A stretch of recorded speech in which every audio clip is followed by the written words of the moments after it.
চুক্তি মানছে না ভারত। হাসিনাকে ফেরত না দিতে চলছে নানা টালবাহানা।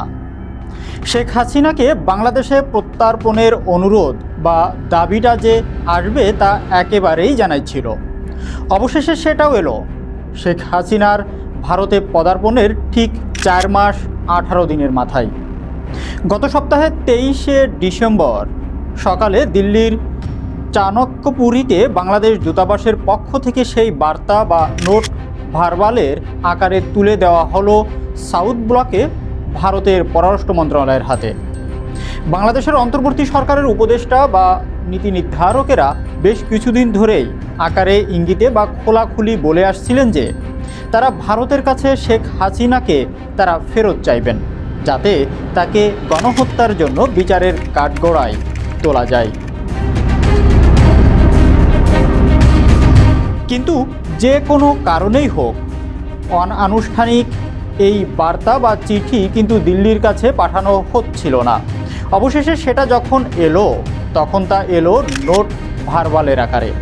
নোট ভার্বাল হলো আসলে দুই দেশের সরকারের মধ্যে এক ধরনের ডিপ্লোম্যাটিক কমিউনিকেশন বা কূটনৈতিক যোগাযোগের মাধ্যম, কিন্তু তাতে প্রেরকের কোনো স্বাক্ষর থাকে না। তবে নোট ভার্বালের রীতি অনুযায়ী ধরেই নেওয়া যায় এক্ষেত্রেও বার্তাটি পাঠানো হয়েছে দিল্লির বাংলাদেশ দূতাবাসের লেটার হেডে এবং তাতে হাই কমিশনের রাবার স্ট্যাম্পও ছিল। বার্তাটি হাতে আসার কয়েক ঘন্টার মধ্যেই দিল্লির পক্ষ থেকে প্রকাশ্যে সেটির প্রাপ্তি স্বীকারও করা হয়।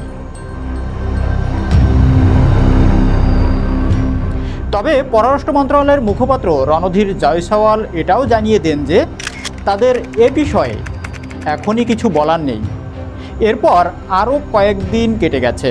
দিল্লির পক্ষ থেকে এ ব্যাপারে কোনো প্রতিক্রিয়া যেমন দেখা যায়নি, তেমনই বাংলাদেশকে নোট ভার্বালের কোনো জবাবও পাঠায়নি ভারত।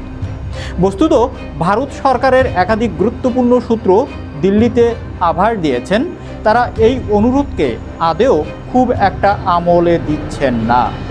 এমনকি বাংলাদেশ সরকারও যে খুব একটা সিরিয়াসনেস বা গুরুত্বের সঙ্গে অনুরোধটি করেছে সেটাও মনে করছে না এই সকল কর্মকর্তারা। তারপরেও এই বার্তার জবাব নিশ্চয়ই দেওয়া হবে, কিন্তু তার জন্য দিল্লি কোনো ধরনের তাড়াহুড়ো করবে না বলে ইঙ্গিত পাওয়া যাচ্ছে। কেন ভারত সরকার ওই নোট ভার্বাল নিয়ে এরকম মনোভাব পোষণ করছে? কর্মকর্তা ও বিশ্লেষকদের সাথে কথা বলে তার কারণগুলোই অনুসন্ধান করা হয়েছে এই প্রতিবেদনে।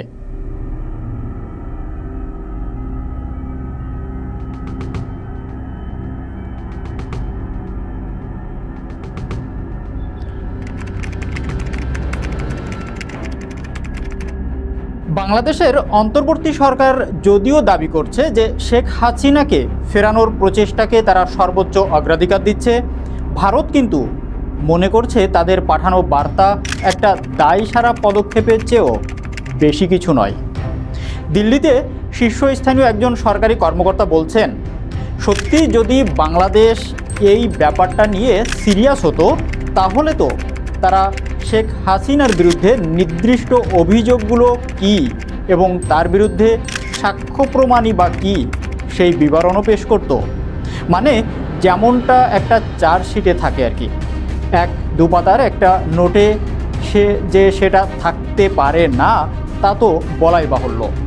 ফলে তার বক্তব্য বাংলাদেশ সরকার আসলে তাদের দেশের মানুষকে এটা দেখাতে চাইছে যে তারা ভারতের কাছে প্রত্যার্পণের অনুরোধ জানিয়ে দিয়েছে এবং ফলে বল এখন ভারতের কোর্টে। আমাদের এখন আর কিছু করার নেই। ভারতের একজন সাবেক কূটনীতিবিদদের কথায় আমার তো মনে হচ্ছে যেন বাংলাদেশ এই পদক্ষেপের মাধ্যমে যেন একটা বক্সে টিক দিয়ে দায়িত্ব সারল। আমাদের প্রত্যার্পণের অনুরোধ জানানোর কথা ছিল, জানিয়ে দিয়েছি, ব্যাস।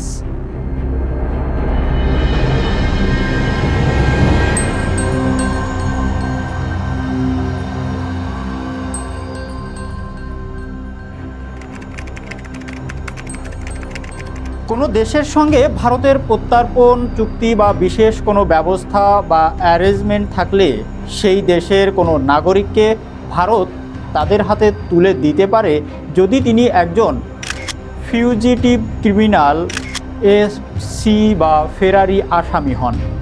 এখন কোন কোন শর্তের অধীনে ভারত একজন এফসিকে তার নিজ দেশের হাতে তুলে দিতে পারে তার নিয়মকানুন খুবই স্পষ্ট এবং পররাষ্ট্র মন্ত্রণালয়ের ওয়েবসাইটেও তার পুরোটাই উল্লেখিত আছে।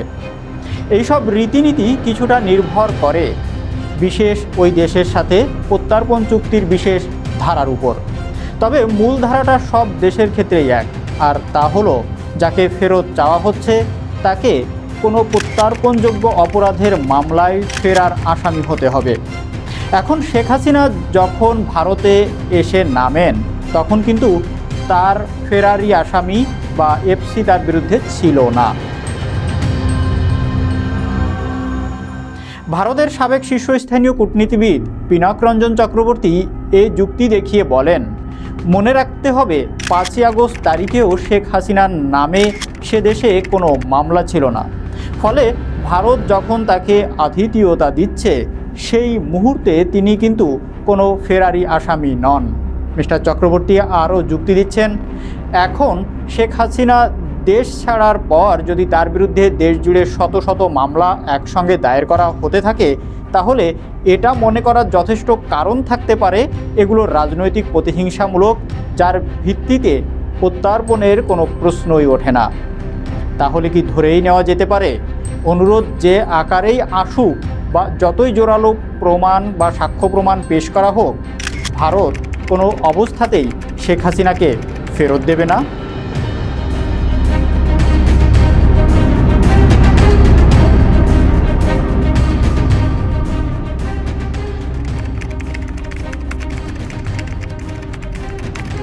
বিশ্লেষকদের কেউ কেউ মনে করেন শেখ হাসিনার প্রত্যর্পণের অনুরোধ ভারতের তেমন একটা আমল না দেওয়ার বড় কারণ হলো তার দেশ ছাড়ার পিছনে বাংলাদেশের সেনাবাহিনীর বড় ভূমিকা রয়েছে এবং ভূমিকা নিয়ে প্রশ্ন রয়েছে। তারা বলছেন শেখ হাসিনা যে বাংলাদেশের সেনাবাহিনীর প্রচ্ছন্ন সমর্থনে নিরাপদে দেশ ছাড়তে পেরেছিলেন বা বলা যেতে পারে একটা সেফ প্যাসেজ পেয়েছিলেন, তা এখন আর কোনো গোপন তথ্য নয়। ভারতের শাসক দল বিজেপি এর ঘনিষ্ঠ পররাষ্ট্র নীতি বিশেষজ্ঞ শুভ্রকমল দত্ত বলেন, ভারতের কাছে শেখ হাসিনাকে ফেরত চাওয়ার আগে আমি তো বলবো মোহাম্মদ ইউনূস সরকারের উচিত তাদের নিজেদের সেনাবাহিনীর কাছে জবাবদিহি চাওয়া, কেন তারা শেখ হাসিনাকে ভারতে যেতে দিল। বস্তুত শেখ হাসিনা গত 5ই আগস্ট বাংলাদেশ সামরিক বাহিনীর একটি মিলিটারি এয়ারক্রাফটে করে দিল্লির কাছে হিন্ডন বিমান ঘাঁটিতে এসে অবতরণ করেন। ভারতের পররাষ্ট্রমন্ত্রী এস জয়শঙ্কর এর পরদিন মানে 6ই আগস্ট পার্লামেন্টে জানান শেখ হাসিনাকে বহনকারী বিমানটি যাতে দিল্লিতে এসে নামতে পারে তার জন্য বাংলাদেশ সেনাবাহিনীর তরফে ভারতের কাছে আগাম অনুমতি বা ফ্লাইট ক্লিয়ারেন্সও চাওয়া হয়েছিল।